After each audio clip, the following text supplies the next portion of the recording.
Good morning students, आपका अपने YouTube channel RC physics classes में हार्दिक अभिनंदन है। देखिए, हमने चैप्टर स्टार्ट कर रखा है इलेक्ट्रिक सर्किट, जिसके 3 लेक्चर हो चुके हैं। ये चौथा लेक्चर है। लास्ट लेक्चर में हमने बात की थी विभव मापी के बारे में, उसके कुछ अनुप्रयोग पढ़े, उसका मानकीकरण पढ़ा, उसकी शुभ्रायिता पढ़ी। और जो आज का हमारा टॉपिक है वो है वोल्टमीटर का अंशशोधन और एमीटर का अंशशोधन। ये इस इलेक्ट्रिक सर्किट का लास्ट लेक्चर है। तो हमें एक बार तो क्या करना है, वोल्टमीटर का अंशशोधन करना है, एक बार किसका अंशशोधन करना है, एमीटर का। अब आपके दिमाग में पहला क्वेश्चन तो यही आ रहा है कि ये सर अंशशोधन क्या होता है। देखो, अंशशोधन क्या होता है कि जब मैंने आपको विभव मापी स्टार्ट करवाया था तो वहां पे मैंने बताया था कि हम विभव मापी से ही विभव क्यों मापते हैं, वोल्टमीटर का यूज क्यों नहीं करते। तो मैं एक बार थोड़ा सा रिपीट कर देता हूं कि ये कोई एक वायर है जिसमें 5 एम्पीयर का करंट फ्लो हो रहा है और इसका रेजिस्टेंस कितना है, 2 ओम। तो मैं पूछूं वोल्टेज कितनी होगी, तो V बराबर आप कौन सा फॉर्मूला लगा दोगे, I का मान कितना है 5, R का मान कितना है 2, तो वोल्टेज कितना आ गया 10 वोल्ट। ये कौन माप रहा है, ये एग्जैक्ट वैल्यू है इसकी। अब मैं क्या करता हूं, इसके मापन के लिए इसके समांतर क्रम में क्या लगा देता हूं, वोल्टमीटर। समांतर क्रम में ही क्यों, क्योंकि वोल्टेज समांतर क्रम में क्या रहता है, सेम। तो अब देखो, यहाँ ये वायर है तो इसमें भी कुछ करंट फ्लो हो जाएगा। जैसे सपोज दैट 1 एम्पियर करंट इसमें चला गया, तो बताओ 5 आ रहा था, 1 इसमें चला गया, तो इसमें कितना आया 4 एम्पियर। तो यहाँ जो वोल्टमीटर ने मापा उसकी वैल्यू कितनी आई, 4 इंटू 2 8 वोल्ट। तो देखो, वोल्टमीटर आपको एग्जैक्ट वैल्यू नहीं दे रहा है, इसमें कुछ ना कुछ त्रुटि है।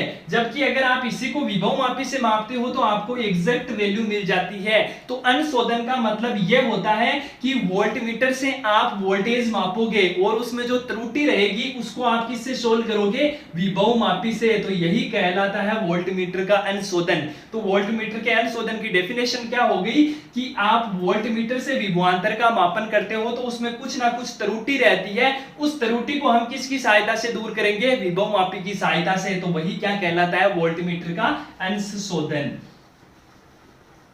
तो आप देखिए, इसका सर्किट डायग्राम कुछ इस प्रकार का होता है। अब मैंने क्या कहा था कि इसमें भी आप विभव मापी रिलेट कर रहे हो, तो मैंने क्या कहा था कि जब भी विभव मापी से रिलेटेड कोई भी टॉपिक आए तो सबसे पहले आप प्राइमरी सर्किट कंप्लीट करोगे। प्राइमरी सर्किट में होता क्या है, एक वायर होता है जिसको AB नाम दिया गया है, ये विभव मापी वायर है, ये मैंगनीज यूरेका या कॉन्स्टेंटन का बना होता है। इसके साथ आप एक शेल या बैटरी कनेक्ट करोगे, एक कुंजी और एक धारा नियंत्रक। तो ये जो सर्किट है वो कहलाता है प्राइमरी सर्किट। उम्मीद है आपने लास्ट लेक्चर देखा होगा, वहां पे मैंने इसकी डिटेलिंग की है। तो यह है प्राइमरी सर्किट। अब आप क्या करते हो, सेकेंडरी सर्किट में आप कोई भी सेल कनेक्ट कर रहे हो, उसका प्लस हमेशा प्राइमरी सर्किट में जो सेल कनेक्ट है उसके प्लस से कनेक्ट होना चाहिए। तो देखो, दोनों का प्लस एक ही बिंदु से कनेक्ट है।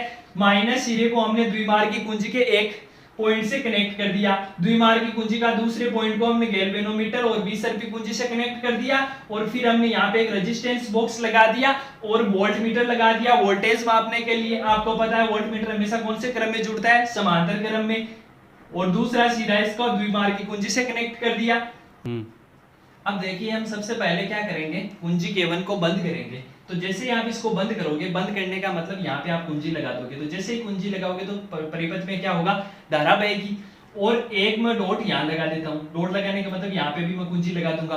तो देखो, अब होगा क्या, मैंने क्या कहा था कि जहां कुंजी लगा दे जाती है, जैसे अब यहाँ जो भी कल भी मैं बता रहा था, द्विमार्गी कुंजी इस प्रकार होती है कि वहां 1 2 3 बिंदु होते हैं और यहाँ पे डॉट लगता है। एक बार तो आप यहाँ डॉट लगा सकते हो, एक बार यहाँ डॉट लगा सकते हो। तो अगर आप इस पे डॉट लगा रहे हो तो आप नीचे वाले पोर्शन को भूल जाओ, और अगर यहाँ डॉट लगा रहे हो तो ऊपर वाले पोर्शन को भूल जाओ। तो मैंने क्या किया, यहाँ पर एक डॉट लगा दिया। तो जैसे ही मैंने डॉट लगा दिया, अब नीचे वाले पोर्शन को आप भूल जाओ, इससे आपको कोई मतलब नहीं है। अब पोर्शन कनेक्ट कौन सा है कि आपने जहां डॉट लगाया उससे ऊपर देखो कौन कनेक्ट है, बताओ यहाँ कौन कनेक्ट है, सेल कनेक्ट है। तो मैंने कल भी बताया था कि अगर सेल कनेक्ट हो तो आप फॉर्मूला लगाओगे E बराबर XL, और अगर प्रतिरोध कनेक्ट हो तो आप फॉर्मूला क्या लगाओगे, V बराबर XL। तो बताओ यहाँ सेल कनेक्ट है या प्रतिरोध कनेक्ट है, सेल कनेक्ट है, तो कौन सा फॉर्मूला लगाओगे, E बराबर XL। अब देखो, यहाँ E ना दिया होकर क्या दिया हुआ है, ES। तो E की वैल्यू क्या हो जाएगी, ES, X की वैल्यू X।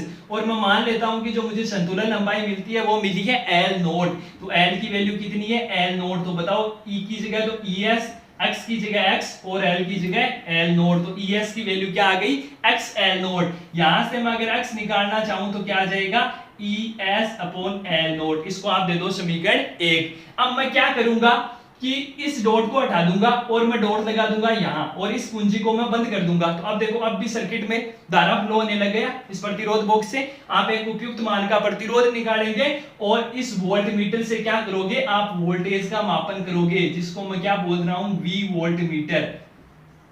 हमने किया क्या, पहले तो हमने क्या किया था, इस कुंजी को बंद किया था और यहां पे डॉट लगा दिया था, तो यह सर्किट आ गया कनेक्शन में। तो यहां से आपने ES बराबर XL नोट निकाल लिया। अब मैं क्या करता हूं कि यहां से डॉट हटा के मैं यहां डॉट लगा देता हूं। डॉट लगाने का मतलब आपने कुंजी इंसर्ट कर दी।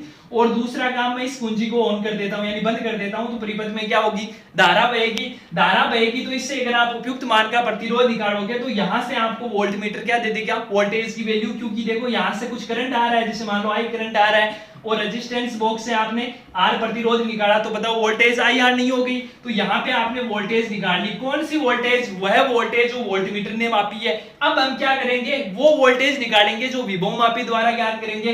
तो विभव मापी क्या कहता है कि अगर सेल जुड़ा हुआ है तो आप E बराबर XL यूज करोगे और अगर प्रतिरोध जुड़ा हुआ है तो आप क्या यूज करोगे, V बराबर XL। अब इस V को हम V नहीं बोल सकते, क्यों, क्योंकि V तो वोल्टमीटर द्वारा मापा गया है। तो इसलिए हम इसको क्या बोल देंगे, V डैश बराबर XL।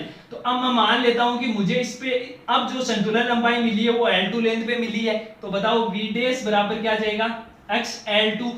और यहां V क्यों आया, क्यों, क्योंकि यहां पे कौन जुड़ा हुआ है, प्रतिरोध। अगर सेल जुड़ा हुआ हो तो E आएगा और अगर प्रतिरोध जुड़ा हुआ है तो कौन आएगा, V। तो V डैश बराबर क्या आ गया, XL2। इसको दे दो समीकरण 2, सॉरी इसको 2 दे दो और इसको दे दो समीकरण 3।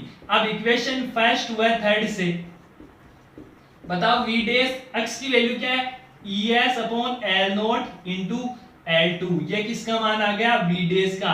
इसको दे दो समीकरण 4। अब आपको क्या करना है, अंशोधन। तो अंशोधन को मैं अगर डेल V या त्रुटि मान लो, उसको अगर मैं डेल V से रिप्रेजेंट करूं तो उसका फॉर्मूला हो जाएगा V माइनस V डैश। यहाँ पे V क्या है, वो विभवांतर जिसको वोल्टमीटर ने मापा है, और V डैश क्या है, वह विभवांतर जो विभव मापी द्वारा मापा गया है। तो बताओ वोल्टमीटर द्वारा मापा गया विभवांतर कितना है, V। विभव मापी द्वारा मापा गया विभवांतर क्या है, ES upon L not into L2। तो ये वैल्यू आ गई डेल V की। तो ये कहलाता है वोल्टमीटर का अंश शोधन। यानी पहले तो आप वोल्टमीटर द्वारा मापा गया विभव निकालोगे, उसके बाद विभव मापी द्वारा विभव निकालोगे। दोनों का अंतर ही क्या कहलाता है, वो कहलाता है अंश शोधन। अब देखिए सिमिलरली हम बात करते हैं एमीटर का अंश शोधन। तो अंश शोधन, अब आप कहोगे कि सर विभव मापी तो विभव मापता है, फिर ये धारा कब से मापने लग गया, क्यों, क्योंकि एमीटर तो क्या करता है, धारा का मापन करता है। और आप अंश शोधन किसका कर रहे हो, एमीटर का। यानी आप धारा के मान में त्रुटि निकाल रहे हो। तो आप कहोगे कि सर विभव मापी तो विभव मापने का उपकरण है, तो फिर ये एमीट मतलब धारा का अंश शोधन कैसे कर सकता है। देखो विभव मापी एक कंडीशन में धारा का मापन कर सकता है, कैसे, मुझे बताओ वोल्टेज का फॉर्मूला क्या होता है, IR, यही तो विभवांतर है। अब मुझे बताओ अगर मैं R का मान 1 ओम ले लूं, कितना ले लिया हमने R का मान 1 ओम, तो बताओ V के बराबर I नहीं हो गया क्या। इस टाइम जो वोल्टेज आएगा वो करंट के तुल्य हो जाएगा। तो उस वोल्टेज को हम करंट भी तो बोल सकते हैं। तो हम क्या करते हैं कि प्रतिरोध का मान 1 ओम ले लेते हैं, और जैसे ही हम प्रतिरोध का मान 1 ओम लेंगे, जो मापा गया वोल्टेज है वो किसके बराबर हो जाएगा, धारा के। तो हमारा एमीटर का भी क्या हो जाएगा, अंशशोधन। तो देखो आपको कुछ नहीं करना है, इस सर्किट में तो आपने रेजिस्टेंस बॉक्स जोड़ा था, तो उससे आप एक उपयुक्त मान का प्रतिरोध निकाल रहे थे। अब मुझे बताओ इसको मुझे 1 ओम का बनाना है, तो मैं इस प्रतिरोध बॉक्स से कितने ओम का प्रतिरोध निकालूंगा, 1 ओम का।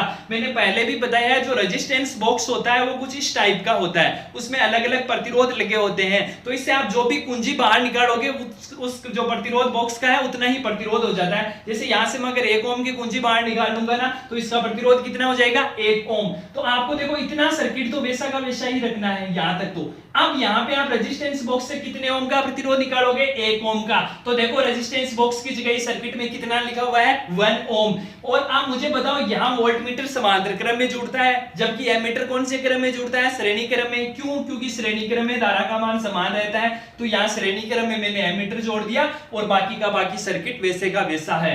तो वोल्टमीटर का जो सर्किट, जो वोल्टमीटर के अंशशोधन का जो सर्किट होता है वही एमीटर का होता है। बस फर्क इतना है कि यहां रेजिस्टेंस बॉक्स की जगह आप 1 ओम का प्रतिरोध लोगे और वोल्ट मीटर की जगह कौन कनेक्ट कर दोगे, एमीटर। तो अब वही काम, सबसे पहले हम कुंजी K1 को बंद करेंगे तो परिपथ में धारा बहेगी और यहाँ पे हम डॉट लगा देंगे। तो अब मुझे बताओ जहां डॉट लगा देते हो उससे ऊपर वाला ही सर्किट कनेक्शन में होता है, तो बताओ यहाँ सेल कनेक्ट है या प्रतिरोध, सेल। तो सेल कनेक्ट है तो ES बराबर क्या आ जाएगा, XL नोट। अगर मैं संतुलन लंबाई कितनी ले लूं, L नोट, तो बताओ ES बराबर XL नोट में कोई प्रॉब्लम नहीं। तो यहां से आप X भी तो निकाल सकते हो, कितना आ जाएगा, ES अपॉन L नोट। इसको आप दे दो समीकरण 1। अब देखो दूसरा काम क्या करोगे, आप यहां से डॉट हटाओगे और डॉट लगाओगे 2 व 3 के मध्य, और दूसरा काम क्या करोगे, कुंजी K2 को बंद करोगे। तो अब परिपथ में धारा बहेगी और देखो यहाँ कौन जुड़ा हुआ है, प्रतिरोध। तो मैंने क्या कहा था कि और प्रतिरोध जुड़ा हुआ है, साथ में कौन जुड़ा हुआ है, एमीटर। तो आप इस कुंजी को जैसे ही ऑन करोगे तो परिपथ में धारा आएगी, उसको आप किससे माप लोगे, एमीटर से। तो एक जो आई है वो किसके द्वारा मापी गई है, एमीटर के द्वारा। आई बराबर आई एमीटर, यानी आपने किया क्या, इस कुंजी को बंद किया तो परिपथ में धारा बहेगी और आपने एमीटर कनेक्ट कर रखा है, तो एमीटर में जो रीडिंग आएगी उसको आपने बोल दिया आई, कि मान लो एमीटर में कितनी रीडिंग आई, आई। अब आप क्या करोगे, विभव मापी द्वारा मापोगे। तो विभव मापी क्या कहता है कि सेल कनेक्ट हो तो E बराबर XL और प्रतिरोध कनेक्ट हो तो V बराबर XL। तो बताओ यहाँ प्रतिरोध दिख रहा है आपको 1 ओम का, तो यहाँ क्या आएगा, V बराबर XL, L की जगह मान लो कि संतुलन लंबाई कितनी है, L2। अब इसको मैं 2 इक्वेशन दे देता हूं और इसको इक्वेशन 3। अब मुझे बताओ इक्वेशन फर्स्ट व 3 से यहाँ x की वैल्यू लिखी जा सकती है, तो V बराबर क्या आ जाएगा, ES upon L not into L2।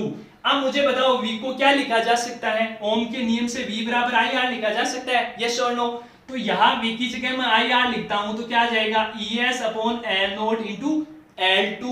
और बताओ R का मान कितना दिया हुआ है, 1 ओम। तो R की जगह जब आप 1 ओम पुट करोगे तो I जो ये है इसको मैं डैश बोल देता हूं, तो I डैश की वैल्यू क्या आ गई, ES upon L not into L2, ये आ गई I डैश। तो इसको दे दो समीकरण 4। अब आपको पूछे कि त्रुटि या अंशोधन कितना है, तो मैंने फॉर्मूला वहां डेल भी लिखा था, तो यहाँ क्या आ जाएगा, डेल I। और फॉर्मूला क्या हो जाएगा, वहां क्या था कि वोल्टमीटर के विभवांतर में से विभव मापी का घटा रहे थे, तो यहाँ भी यही होगा कि एमीटर में से विभव मापी वाला घटा देंगे, तो I माइनस I डैश। तो एमीटर वाले तो कितनी है, I है, और I डैश की value ES upon L not into L2, ये आ गया इसका अंशोधन। तो ये तो होता है वोल्टमीटर का अंशोधन, ये क्या होता है, एमीटर का अंशोधन। बस दोनों एग्जैक्ट सेम ही है, बस ये आपको जब आप एमीटर का अंशोधन करोगे तो आपको एक ही काम करना है, इस रेजिस्टेंस बॉक्स की जगह तो 1 ओम का प्रतिरोध लिख दोगे और आपको धारा मापनी है तो एमीटर लगा दोगे। श्रेणी में क्यों लगाया, क्योंकि श्रेणी में धारा समान रहती है, यहाँ समांतर में लगाया था, क्यों, क्योंकि समांतर क्रम में वोल्टेज क्या रहती है, सेम रहती है। यह है वोल्टमीटर और एमीटर का अंशोधन। अब इनके देखिए 2 ग्राफ है वो देखते हैं। देखिए अभी दोनों के कुछ 2 ग्राफ है, एक तो वोल्टमीटर के अंशोधन का ग्राफ है और एक इसके अंशोधन का ग्राफ है, एक है एमीटर के अंशोधन का ग्राफ। तो ये जो ग्राफ है वो आप किस किस के मध्य बनाओगे, एक तो बनाओगे अंशोधन और जो वोल्टमीटर का पाठ्यांक है, उसी प्रकार एमीटर का पाठ्यांक और पाठ्यांक में त्रुटि या अंशोधन के बीच ग्राफ बनाओगे। तो जो एक्सपेरिमेंटली देखा गया वो ग्राफ कुछ इस प्रकार बना। आपको y एक्सिस पे तो लेना है डेल v। डेल v क्या है कि वोल्टमीटर द्वारा मापा गया विभवांतर में से आप विभव मापी द्वारा मापे गए विभवांतर को माइनस करोगे, और यहाँ क्या करोगे, आप एमीटर द्वारा मापे गए पाठ्यांक में से विभव मापी द्वारा मापे गए पाठ्यांक को क्या करोगे, माइनस। तो इन पे तो त्रुटि वालों को तो लेना है y एक्सिस पे, और जो एग्जैक्ट वैल्यू है वोल्टमीटर का जो पाठ्यांक है और जो एमीटर का पाठ्यांक है उसको किस पे लेना है, x एक्सिस पे। तो एक्सपेरिमेंटली देखा गया कि इस प्रकार के ये दोनों ग्राफ बनते हैं, तो आपको ये ग्राफ इसी टाइप से याद करने पड़ेंगे। अब देखिए इन दोनों पे एक एक न्यूमेरिकल, देखिए इन दोनों पे एक एक क्वेश्चन। पहला क्वेश्चन है कि एक विभव मापी में 1.1 वोल्ट विद्युत वाहक बल का एक मानक शेल है जो 2.20 मीटर लंबाई पर संतुलित होता है। एक दूसरा सेल है जिसका विद्युत वाहक बल 95 सेंटीमीटर पर संतुलित होता है। एक वोल्टमीटर इस विभवांतर का मान 0.5 वोल्ट पढ़ता है। तो वोल्टमीटर के पाठ्यांक में त्रुटि बताइए। तो देखिए जो भी न्यूमेरिकल होता है आपको जो जो राशि गिवन होती है आप वो लिखिए। तो सबसे पहले क्या दिया हुआ है कि एक विभव मापी में इतने का शेल दिया हुआ है, और आपको अगर याद हो तो वहां पे मैंने ES लिखा था विभव मापी वाले शेल को, तो ES की वैल्यू यहाँ पे कितनी दी हुई है 1.1 वोल्ट। दूसरा क्या दिया हुआ है, मानक सेल इतनी लंबाई पर संतुलन है, और तो मैंने उसको क्या नाम दिया था L नोट। तो L नोट की वैल्यू कितनी है 2.20 मीटर। साथ में क्या दिया हुआ है L2, L2 की वैल्यू कितनी है 95 सेंटीमीटर, तो आप जिसको लिख सकते हो 0.95 मीटर। और आपको V का मान दिया हुआ है, कितना दिया हुआ है 0.5 वोल्ट। और पूछा क्या है त्रुटि, तो त्रुटि का formula del V is equal to V minus V dash, और V डैश का फॉर्मूला क्या होता है ES upon L nought into L2, आपने अभी भी पढ़ा है। तो आप देखिए इन सब की वैल्यू रख दीजिए। V का मान कितना है 0.5 माइनस ES का मान कितना है 1.1 अपॉन L नोट का मान कितना है 2.20 इंटू L2 का मान कितना है 0.95। तो क्या आ जाएगा 0.5, इन सबको सोल्व करोगे तो आएगा 0.475। तो आप इसको सोल्व करोगे तो आ जाएगा 0.025, और क्या वोल्टेज है तो क्या आ जाएगा वोल्ट। तो डेल V का मान कितना आ गया 0.025 वोल्ट। तो आपको क्या क्या दिया हुआ था, ES दिया हुआ था, L नोट दिया हुआ था, L2 दिया हुआ था, और पूछा क्या था डेल V। तो सिमिलरली यहाँ देखो 1.1 विद्युत वाहक बल का एक मानक शेल है जिसकी संतुलन लंबाई इतनी है, विभव मापी पर इतनी संतुलन लंबाई है, और एमीटर का पाठ्यांक कितना है। अर्थात इसमें क्या है देखो, पहले तो ES की वैल्यू दी हुई है कितनी 1.1 वोल्ट, L नोट की वैल्यू 0.88 मीटर, और एमीटर पाठ्यांक मान पर है तो I का मान दिया हुआ है 0.20 एम्पियर, और संतुलन लंबाई L2 का मान दिया हुआ है 0.20 मीटर। पूछा है एमीटर की त्रुटि, तो एमीटर की त्रुटि का formula del I is equal to I minus I dash, I minus I dash का वही formula ES upon L nought into L2। I का मान तो कितना है 0.20 माइनस ES का 1.1 अपॉन 0.88 इंटू 0.20। तो इसको सोल्व करोगे तो 0.20 माइनस 0.25, तो क्या आ जाएगा माइनस 0.05 एम्पियर। तो ये किसमें त्रुटि आ गई, ये आ गई एमीटर में त्रुटि, और ये किसमें आ गई वोल्टमीटर में त्रुटि। तो आप ध्यान रखना जो पहला सेल दिया हुआ हो विभव मापी वाला, उसको आपको ES लेना है, पहली लंबाई को L नोट, दूसरी लंबाई को L2, और वोल्टमीटर का पाठ्यांक है तो V आ जाएगा, और एमीटर का पाठ्यांक है तो क्या आ जाएगा I आ जाएगा। देखिए अब इस चैप्टर से रिलेटेड कुछ इंपॉर्टेंट क्वेश्चन, आपका चैप्टर खत्म हो चुका है। तो देखिए पहला क्वेश्चन आपको एक सर्किट दिया हुआ है और पूछा है A व B के मध्य विभवांतर कितना होगा। तो ये एक सर्किट है और पूछा है A व B के मध्य विभवांतर कितना होगा। तो देखो इसमें कितने प्रतिरोध जुड़े हुए हैं, 4 प्रतिरोध जुड़े हुए हैं, एक बैटरी जुड़ी हुई है, यहाँ मान लो कि एक धारामापी कनेक्ट है। तो ये क्या बन गया, एक व्हाइट स्टोन सेतु नहीं बन गया।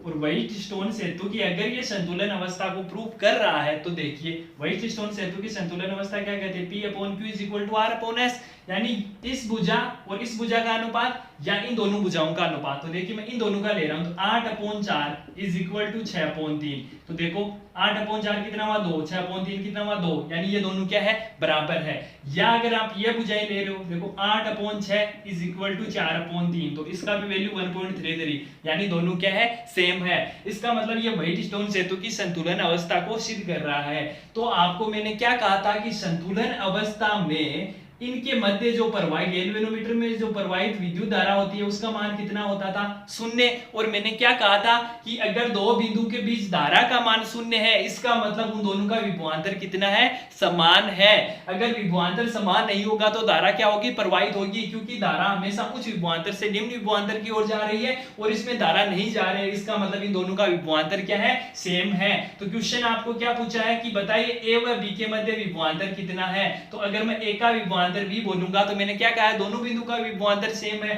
तो अगर VA का मान V है तो VB का मान भी कितना होगा V, और विभवांतर क्या होता है अगर मैं VAB निकालूं तो VB माइनस VA, तो बताओ VB का मान कितना है V, VA का मान कितना है V, तो कितना आ गया 0। तो इसका आंसर क्या हो जाएगा 0। क्यों हो गया, क्योंकि ये व्हाइट स्टोन सेतु की संतुलन अवस्था को प्रूव कर रहा है। दूसरा है कि परिपथ में प्रवाहित धारा का मान ज्ञात करो। एक आपको सर्किट दिया हुआ है, इसमें प्रवाहित आपको क्या निकालनी है, धारा। तो देखो शेल जुड़ा हुआ हो तो धारा का फॉर्मूला क्या होता है, I is equal to E upon R, या मैं क्या लिख सकता हूँ V अपॉन R। तो पहले मैं वोल्टेज की बात कर रहा हूँ। तो देखो ये जो शेल है वो समान ध्रुवता में जुड़े हुए हैं या विपरीत ध्रुवता में। विपरीत ध्रुवता तो कब होती है, जब प्लस के साथ क्या जुड़ा हुआ होता, माइनस, बट यहाँ प्लस के साथ प्लस जुड़ रहा है, इसका मतलब इनकी ध्रुवता कैसी है, समान ध्रुवता। और समान ध्रुवता के लिए मैंने E इक्विवेलेंट का फॉर्मूला क्या बताया था, E1 माइनस E2।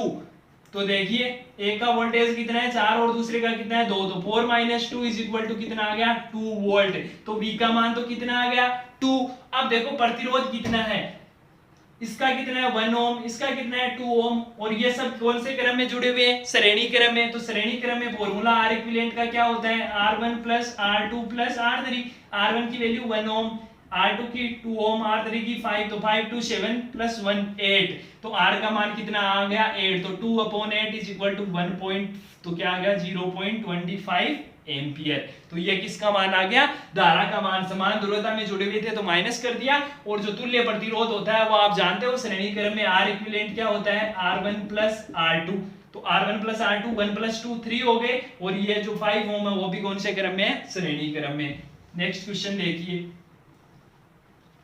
कि आपको एक मीटर सेतु का सर्किट दिया हुआ है, इसमें आपको यहाँ 55 दिया हुआ है, यहाँ R दिया हुआ है, यहाँ 20 दिया हुआ है, और पूछा है बताइए R की वैल्यू कितनी होगी। तो मुझे बताओ जब मैंने आपको मीटर सेतु पढ़ाया था तो वहां पे मैंने क्या कहा था कि एकांक लंबाई के प्रतिरोध को आप x मान लो। तो अगर एकांक लंबाई का प्रतिरोध अगर x है तो मुझे बताओ 20 सेंटीमीटर का कितना होगा। भाई 1 सेंटीमीटर का x है तो 20 सेंटीमीटर का कितना हो गया 20x नहीं हो गया। अरे भाई एक आदमी 2 सेब खाता है तो 20 आदमी कितने खाएंगे 40 सेब, तो 20x, तो इसका प्रतिरोध कितना हो गया 20x। तो ये आपको पता है लेंथ कितनी होती है मीटर से, तो में 100 सेंटीमीटर, तो ये कितनी बच गई 80 सेंटीमीटर। अब मुझे बताओ 1 सेंटीमीटर का प्रतिरोध कितना है x, तो 80 का कितना हो जाएगा 80x, तो ये कितना दिया हुआ है 80x। अब मैंने आपको क्या कहा था, चाहे तो आप इन दोनों भुजाओं का अनुपात अगर ले रहे हो तो सामने वाली भुजाओं का अनुपात ले लो, और इन दोनों का ले रहे हो तो किनका ले लो इन दोनों का। तो मैं इन दोनों का ले रहा हूं, तो 55/20x is equal to R/80x। तो यहां से R कितना आ जाएगा 55 इंटू 80x/20x, तो 20x 80x 4, तो 0.22 ओम। तो R का मान कितना आ गया 220 ओम। नेक्स्ट क्वेश्चन देखिए, आपको एक सर्किट दिया हुआ है और पूछा है ए व बी के मध्य तुल्य प्रतिरोध कितना होगा। तो देखो इस सर्किट को मैंने मॉडिफाई कर लिया और मैंने इसको क्या बना लिया व्हाइट स्टोन से। तो आप कहोगे कि सर कैसे बना लिया, तो देखो यहाँ क्या लिखा हुआ है ए और यहाँ क्या लिखा हुआ है बी, तो यहाँ पे मैंने बिंदु ले लिया ए और बी। अब मुझे बताओ देखो ए और सी के मध्य एक प्रतिरोध जुड़ा हुआ है आर, तो ये तो रहा ए और ये रहा सी, तो देखो एक प्रतिरोध जुड़ा हुआ है आर। फिर दूसरा देखो सी व डी के मध्य एक प्रतिरोध जुड़ा हुआ है आर, तो ये रहा सी और एक ये रहा डी, तो इनके मध्य भी एक प्रतिरोध जुड़ा हुआ है आर। फिर आगे देखो डी और बी के मध्य भी एक प्रतिरोध जुड़ा हुआ है, तो ये तो रहा डी और ये रहा बी, इनके मध्य भी एक प्रतिरोध जुड़ा हुआ है। फिर देखो एक प्रतिरोध किनके मध्य जुड़ा हुआ है बी व सी के मध्य, तो ये तो रहा बी और ये रहा सी, तो इनके मध्य भी एक प्रतिरोध जुड़ा हुआ है। और एक प्रतिरोध किनके मध्य जुड़ा हुआ है ए व डी के मध्य, ये रहा ए और ये रहा डी, इनके मध्य भी एक प्रतिरोध जुड़ा हुआ है, तो ये रहा ए और ये रहा डी, तो इनके मध्य भी एक प्रतिरोध जुड़ा हुआ है। यानी इस जो सर्किट को है आप इसकी तरह लिख सकते हो। तो मैंने बता भी दिया आपने कैसे लिखा कि आपने ये सभी बिंदु शो कर दिए और देख लो प्रतिरोध 1 2 3 4 और 5, तो यहाँ पे भी 1 2 3 4 और 5। अब मैंने क्या कहा था कि अगर ये व्हाइट स्टोन सेतु कब हो सकता है, जब इस भुजा का अगर प्रतिरोधों का अनुपात इस भुजाओं के प्रतिरोध के अनुपात के बराबर हो जाए। तो देखो R/R is equal to R/R,